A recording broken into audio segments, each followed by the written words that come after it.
Hey guys, welcome back. In today's video, I will be showing you how to create a navigation menu bar in Notion. So let's get started. Step 1. On a page, create a callout and add your favorite pages or databases.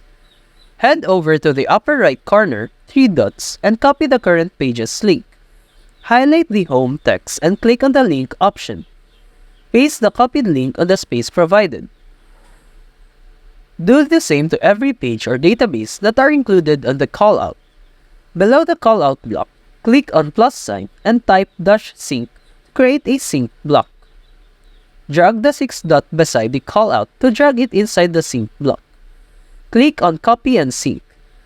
Paste the sync block in every page you've linked the bar with. You may customize the icons and block colors.